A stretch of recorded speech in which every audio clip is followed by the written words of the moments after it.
What's going on, guys? Welcome back to the Good Success Podcast. I am your host, Josh Culler, and today is a very special episode because obviously you guys are looking at me right now, unless you're listening to this post the live interview that we're doing right now. And we have Jim Ingersoll on the podcast with us. We're doing a Facebook Live interview, so if you guys are listening to this on iTunes, Google Play, SoundCloud, or Stitcher, you missed out on that. Make sure you go follow us on our social accounts so that you don't miss any live interviews in the future. So make sure you go do that. But Jim Ingersoll, what's up, Jim? How's it going? Hey, it's awesome to be hanging out with you guys talking about real estate today. Awesome. And then we got Tom Olson right next to me. So Tom's over there. He's going to be a co-interviewer. So we're gonna tag team here with Jim. So that's good. Teamwork. I love hanging out with Tom and talking about real estate. It's one of my favorite things to do. So it's good. Likewise. Awesome to hear. So we got Good Success mugs. Tom, I didn't bring yours. I'm sorry.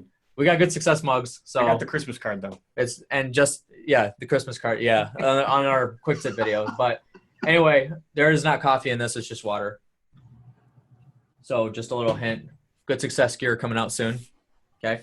Good Success gear. All right. So what we're going to do is I have 7 questions that I'm interviewing Jim with. Now we are going to be having Kevin monitor the comments in the description for you guys on Facebook Live for you guys watching this. Make sure you share this around. We got a lot of good questions for Jim, and he's had a lot of success in the real estate industry. And I have my own questions. I'm sure Tom has a couple of his questions, and he's going to chime into things that Jim replies to. So first off, Jim, let's get the first question. So tell us about yourself, who you are, what you do, and how long you've been doing that.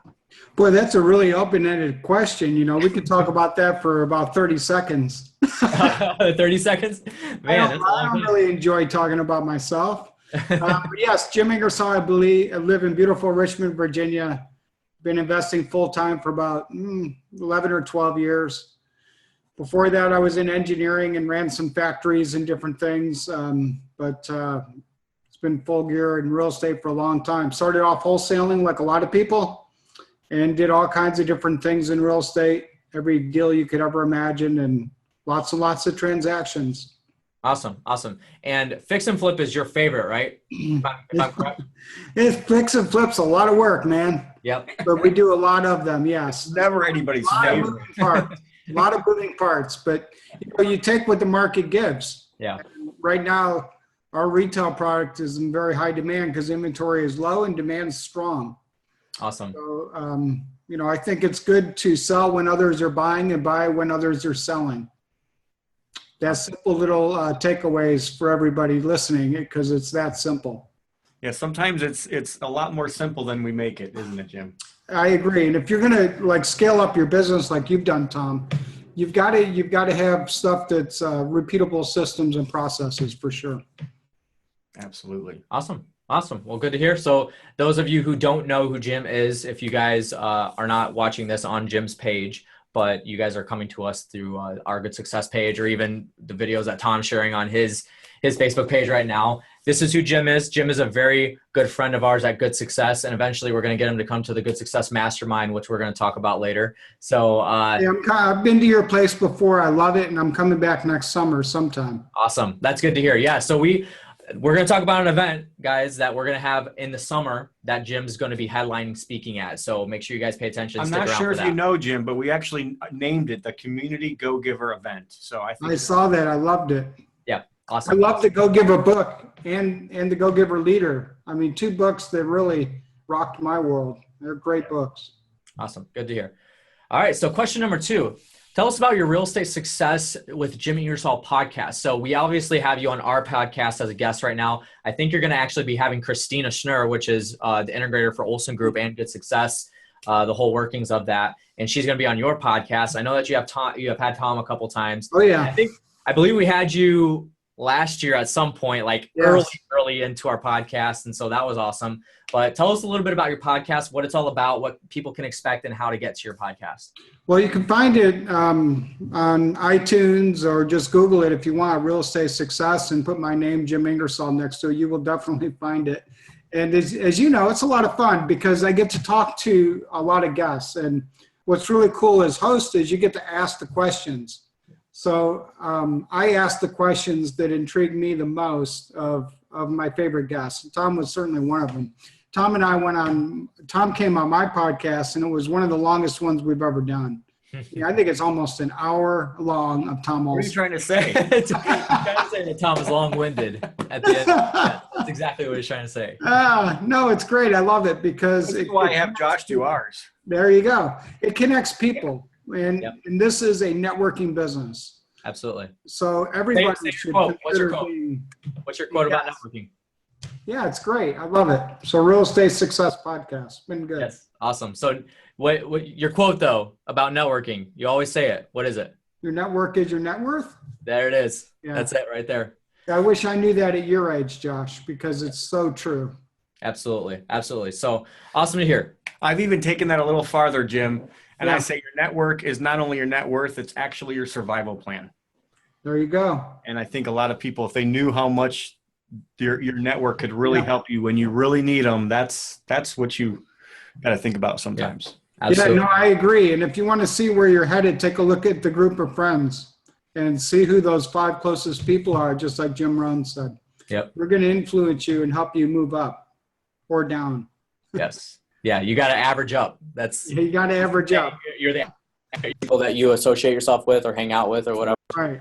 Yeah. So yeah, awesome stuff. All right. So question number 3, what is the best? So these questions, the next few are more about your journey, I guess we could say. So this is going to bring a lot of value to people, these next few questions that we have. So number 3, what is the best thing you have done for yourself in real estate investing specifically? Maybe not the business side, because that's the next question, but in real estate investing specifically, what's the best thing you have done for yourself? Well, I think thinking through that a little bit, I think the key for me was taking the time over the years to also build a portfolio of rentals and notes.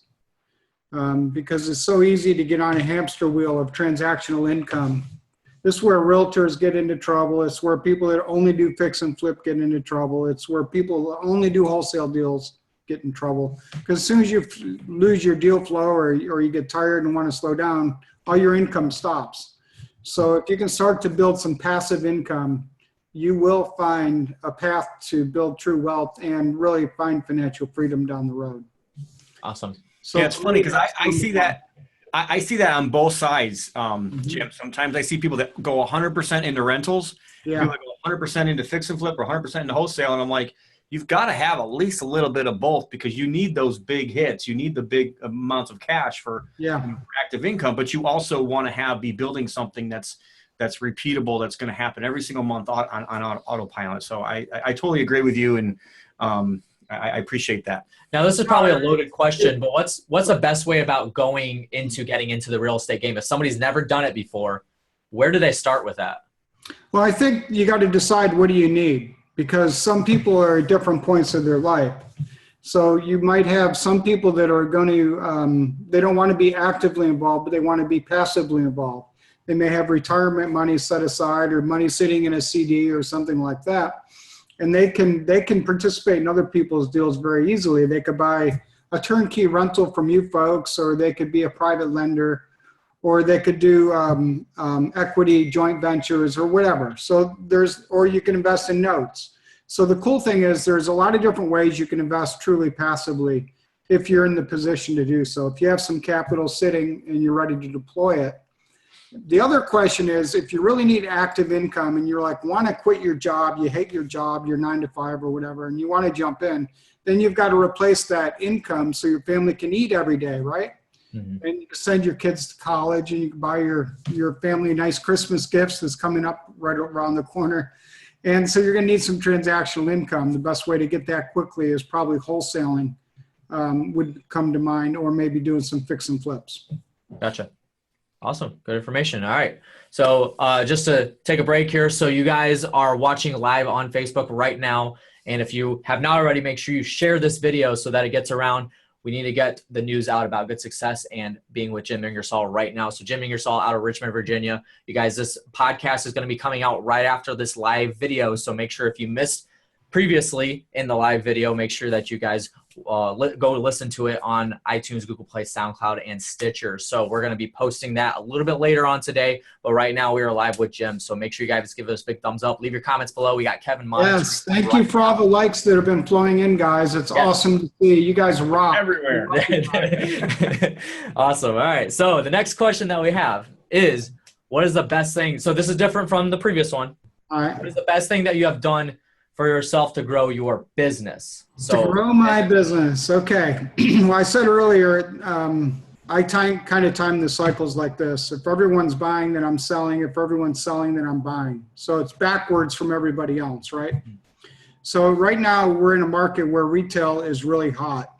And so are wholesale deals are in high demand as well. So if you want transactional income, you could wholesale or you could fix and flip. So we decided to go ahead and scale up our fix and flips. And I think some of the keys to that is getting the right employees onto your team and growing your contractor base. So it all goes back to really, what do you want your culture to be? And what are really your core values? You can't see it quite, but right behind me there, I'm pointing at it. It says gratitude, growth, and development. Those are our core values. And we live that. We breathe it. It's in our culture every single day. So we're all constantly looking for opportunities for gratitude, development, and growth for people, for our team, for our business, for our deal flow, for everybody that we work with. We're truly grateful, and we are growing very quickly. So you got to have that as like a foundation, I think, and then grow your team and grow your base from there. Great. Yeah. And go ahead. What did you say again? Those were gratitude, growth, and what, Jim? Development. Awesome. I want to develop people. I want to develop contractors. I want to develop passive investors that work with me. I want people to develop out. I want to know really in their core, what do they want to do? What can I do to help them grow? What can I do to help them develop and meet their goals? They may not want to be a contractor forever. You know, I've had a lot of contractors start to flip houses because they learned how to do it. I'm okay with that. I don't have like this this poverty mindset where I think there isn't enough opportunity out there in the world. I think there's opportunity everywhere, and the more we give, the more we're going to receive.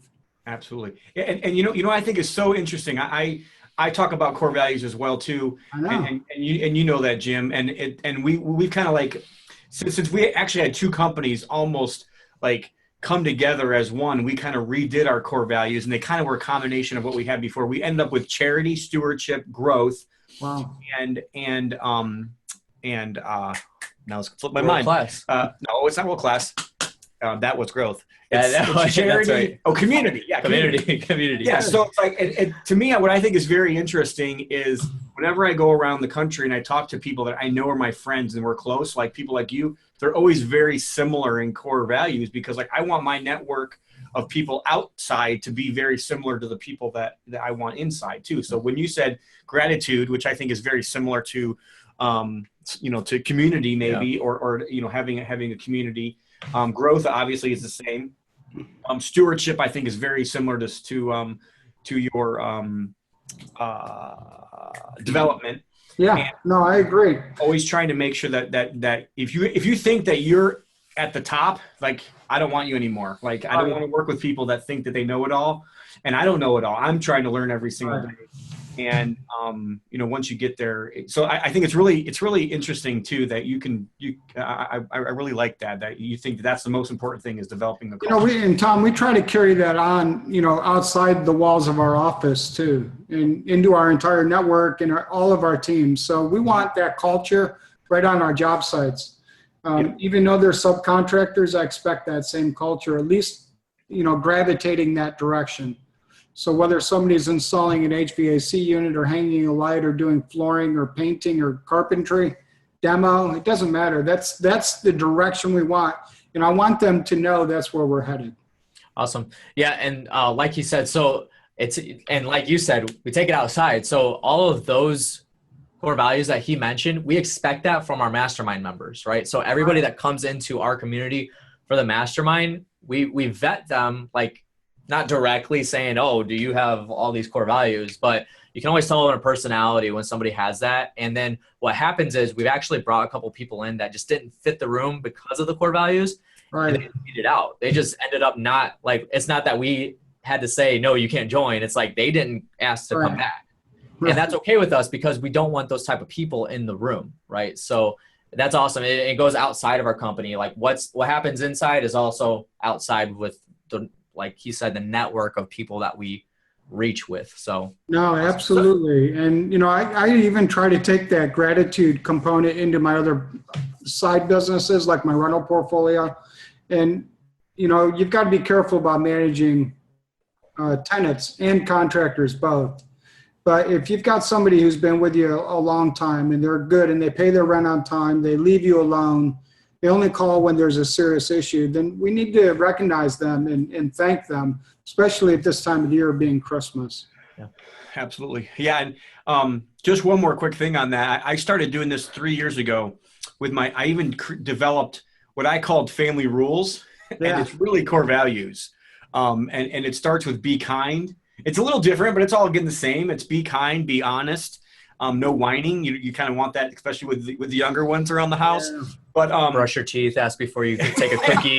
But it was about. But we have children obey your parents. But really, like the whole reason why we have it is it's like understanding what the authority structure is supposed to be in any situation.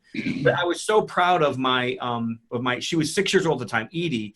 She actually came up with our fifth one, which is give gifts. Like it's just a very simple but we give gifts as a family. And I thought it was really cool because she kind of saw how her parents and how we always act and she was like, yes, we give gifts, Daddy. So that's really our family's core values. And I really think that's a great idea for people to do, is to not just have core values for their business, but also carry that on into your personal life as well. And you might have to change it up a little bit for what fits your family. But I think having those core values, or call them family rules or whatever, I think is really cool.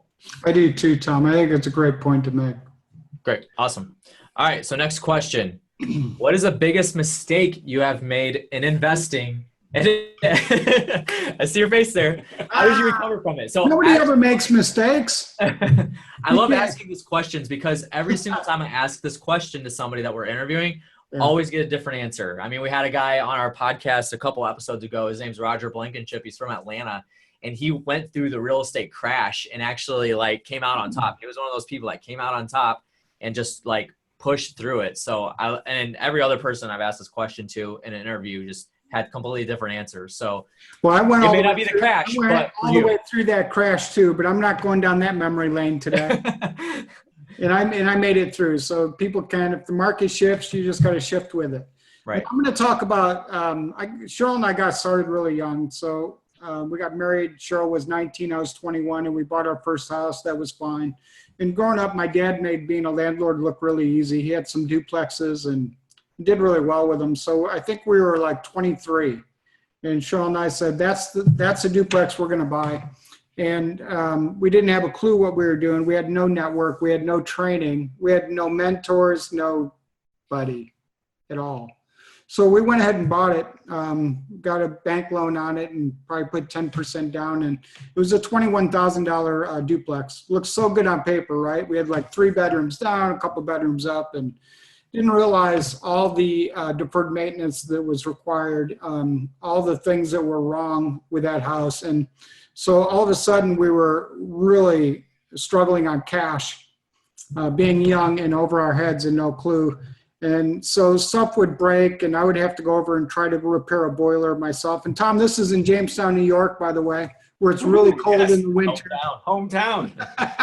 It was on Grant Street in Jamestown. Oh yeah, that's a great area over there. Never forget Grant Street. It was my first duplex and it was horrible. And everything you can imagine went wrong. So we had deferred maintenance issues, no money to fix. And then I was working full-time as an engineer, and part-time I was trying to be a landlord. And somebody shows up, they have the deposit, they have a pulse. Oh, give me your deposit, move in. I didn't understand tenant screening. I didn't have a rental application. I didn't know how to collect rent, none of that stuff. And things got ugly in a heartbeat. It became an avalanche so I ended up selling the house on a land contract. Back then we had a refi set up the next day. He had equitable interest. He refied me out, and that was that. 10 years, Cheryl, my wife, made me swear I'd never be a landlord again. or buy any other investment property. And it took me about 10 or 12 years to talk her back into giving this another try. That cost me, I don't want to think about how much money, losing 10 or 12 years of investing. That's why your core network, getting around the right mentors, masterminds is critical. That's why I said learning that at such a young age, Josh, is the critical path to your success. Yeah. Yeah. Great stuff. Yeah. That's good. Tom, what about you? Boy, we have you on the podcast. Nothing ever fails with Tom Olson. He's like Superman. No, I'm sorry, not Superman. We make mistakes. Let me tell Captain America. No, Captain America.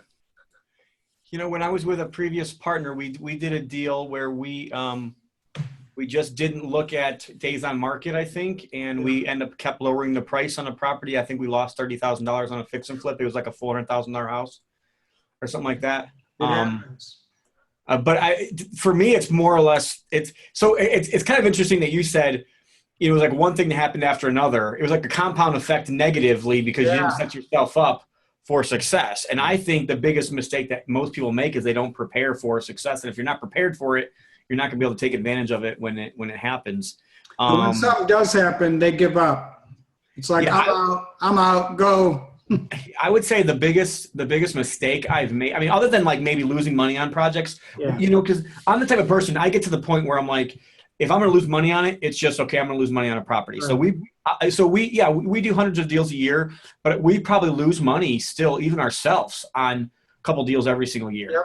And then to me, it's like, I don't know if I want to go, other than that one Whirl Away project that I know was like a really big hurtful one that we lost a lot of money on.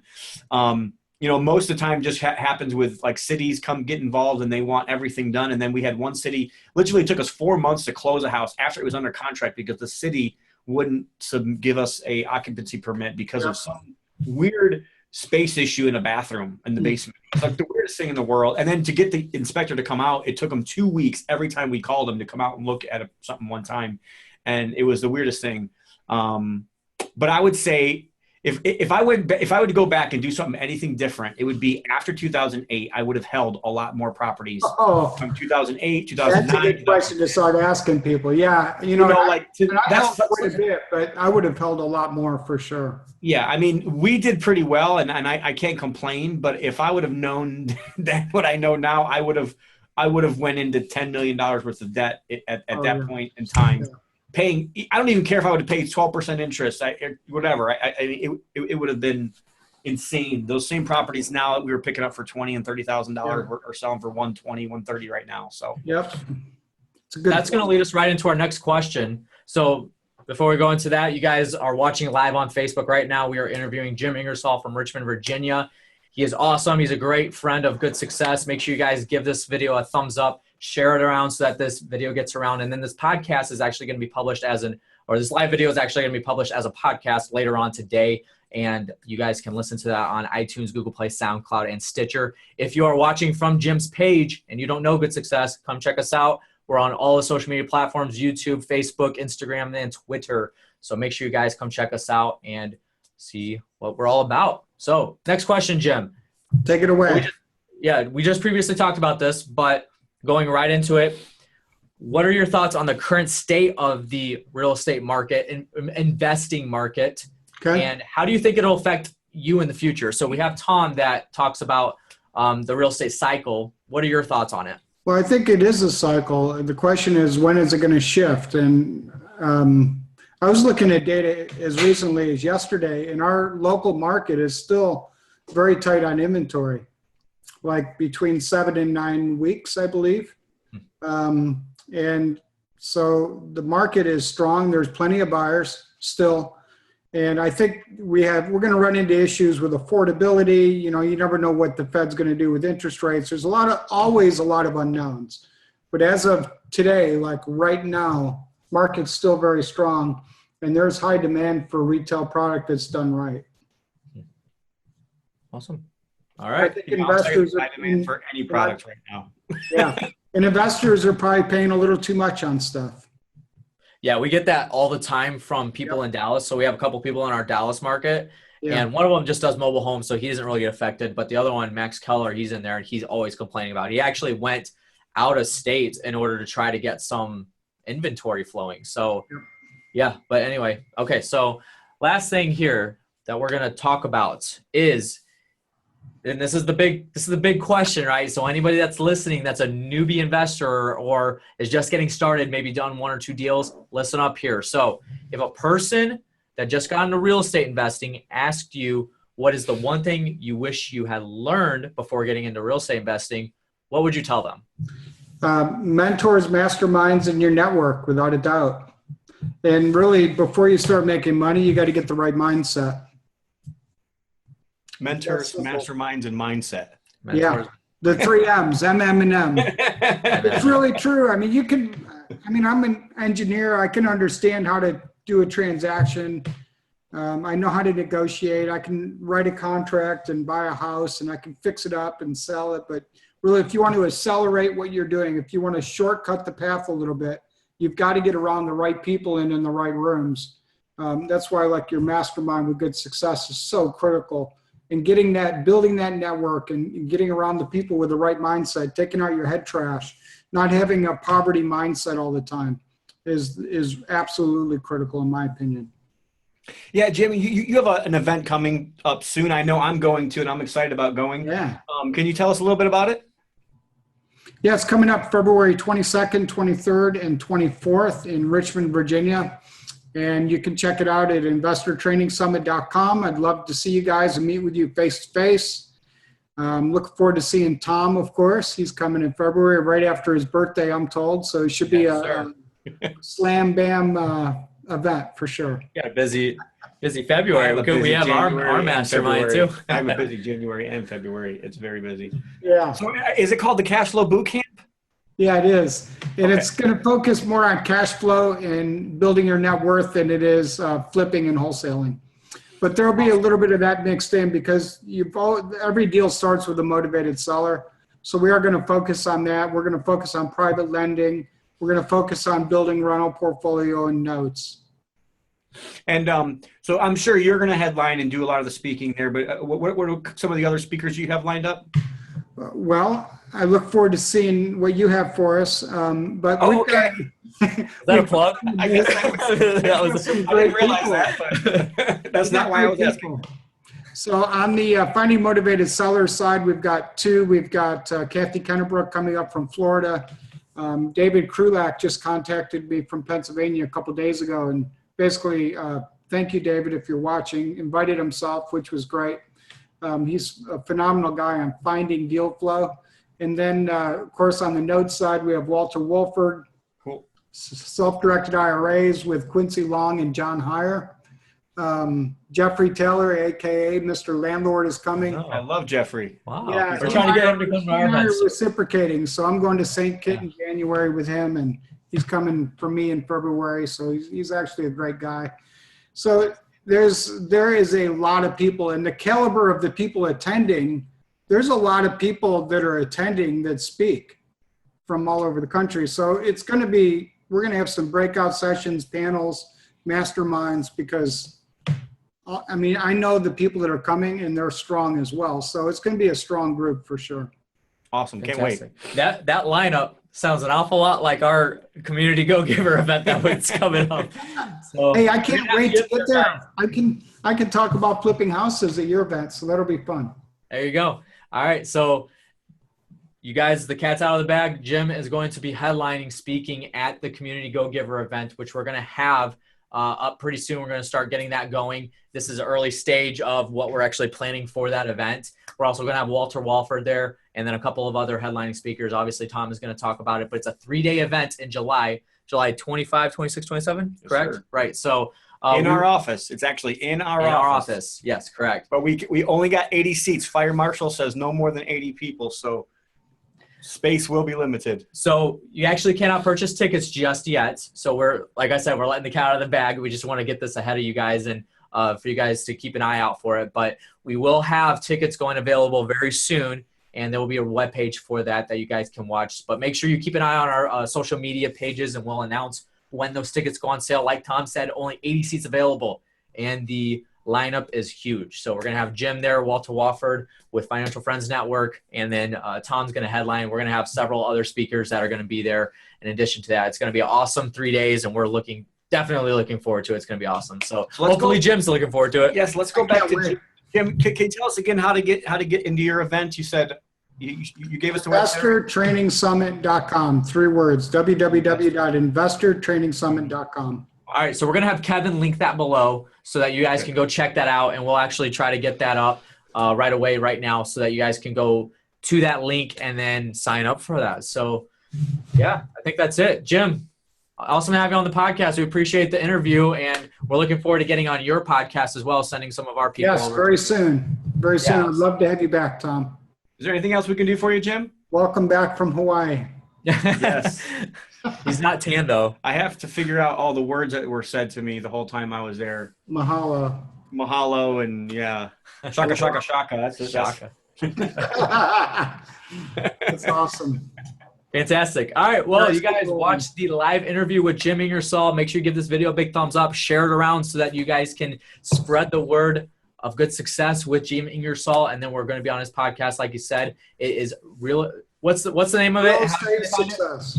Real Estate Success with Jim Ingersoll. Make sure you guys go check it out. I know I found it on Stitcher myself, so you guys can try to. It's on iTunes, Google Play, and anything else. All of them. All right. So awesome.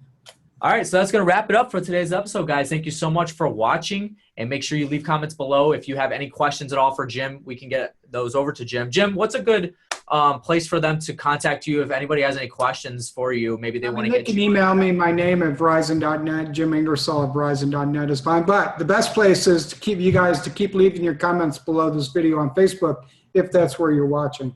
Awesome. All right. Awesome. Sounds good. Well, that's going to wrap it up for today's episode, guys. Thank you so much for listening in. And remember that we do have our Good Success Mastermind coming up in February. Guys, go sign up for it. I don't know if Jim's going to be there. I don't think so because he's got a busy February, but we're looking forward to have him at the Mastermind very soon as you possibly can get there because we need him there. So anyway, guys, go to goodsuccess.com/mastermind. You can learn more about it there. We have a lot of testimonials on the page, a lot of what actually happens. It's in February. It's not too late to sign up. And then we also have 3 others next year that are going to be happening for a quarter. And you guys, Jim talked a lot about network. That's what happens here at the Good Success Mastermind, a lot of networking. You guys get to get in front of the room of a lot of elite real estate investing professionals that know what they're doing. They're doing high number deals. And you guys get to use them as a board of advisors pretty much, presents problems, collaborate with each other. A lot of value is given. It's a fantastic time. We love it. We'll see you guys in February. If you're interested, make sure you go to goodsuccess.com/mastermind. And then also make sure you are subscribed to the Good Success Podcast. We're on iTunes, Google Play, SoundCloud, and Stitcher. Make sure you go. All those will be linked below. We'll have Kevin link those below so you guys can go check that out. Subscribe, leave us a review. We would love to hear your guys' thoughts on these. And that's going to do it for today's episode, guys. Thank you so much for listening in. And remember, whether you're looking to survive, thrive, or matter, our goal is to provide the tools to reach your vision. Thanks again for listening, and until next time.